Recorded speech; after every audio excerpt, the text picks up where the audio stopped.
বাচ্চাকে বাড়ি রেখে আমার কাজে যাওয়ার সেকেন্ডে অনেকেই বলছে চাকরিটা তো ছেড়ে দিতেই পারো, আগে বাচ্চা না আগে চাকরি। অবশ্যই সবার আগে সন্তান, কিন্তু চাকরি বাকরির কাজবাজ থাকলেই হেলদি লাইফস্টাইল দিতে পারবো। আর এই প্রশ্নটা আমাদের সমাজে একজন মায়ের জন্যই থাকতে পারে, কিন্তু কখনোই কোনো বাবাকে এই প্রশ্নটা কেউই করে না। এগুলো বিতর্কমূলক কথা, সাধারণত আমি এই ধরনের টপিকে কোনোদিনই যাই না।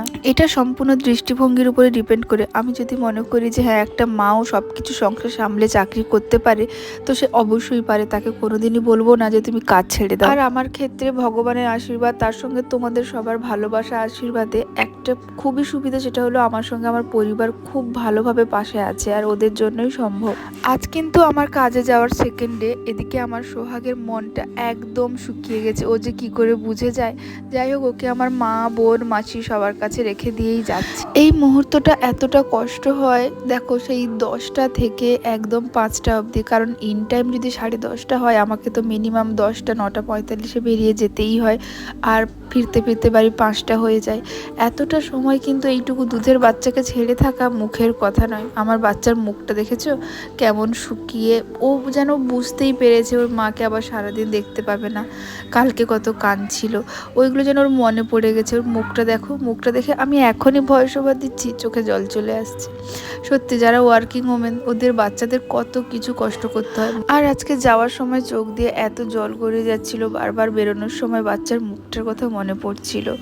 এদিকে আমি কাজে পৌঁছে গেছি। আর যেহেতু কাল সরস্বতী পুজো, তার জন্য আগের দিন আমাদের কিন্তু সব ম্যাডামরা মিলে আলপনা দিচ্ছিলাম। যেহেতু ছুটি হওয়ার আগে আগে অনেকটাই টাইম লাগবে, তো আমি আগে আলপনাগুলো সবগুলো এঁকে দিয়েছি, আর ম্যাডামরা বসে ওগুলো সব কালার করছিলেন।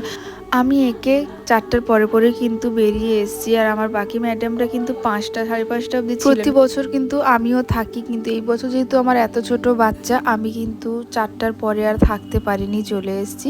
এই যে দেখো, আমি কিন্তু আগে বসে বসে সব আলপনাগুলো এঁকে দিচ্ছি। ম্যাডামরা পরে রং করবেন, যতটা পারবেন আজকে করবেন, আর বাকিটা পরের দিন করবেন। তো ছোট ছোট আলপনাগুলো করছি। তো এরপরে বাড়ি বেরিয়ে এসেছি। খালি মনের ভেতরটা কেমন হচ্ছে, তোমাদের হয়তো বলে বোঝাতে পারবো না। মুখের ভেতরটা খালি কেমন হচ্ছে, কখন গিয়ে আমার বাচ্চাটাকে দেখবো। আমি না সারাদিন একবার ফোন করেছি, বেশি ফোন করিনি। ওর কান্নার আওয়াজটা শুনলেই আমি আর স্কুলে থাকতে পারবো না, এরকম একটা ব্যাপার। আর ফিরতে না ফিরতেই দেখো, এসে যখন দেখি কান্নাকাটি করছে।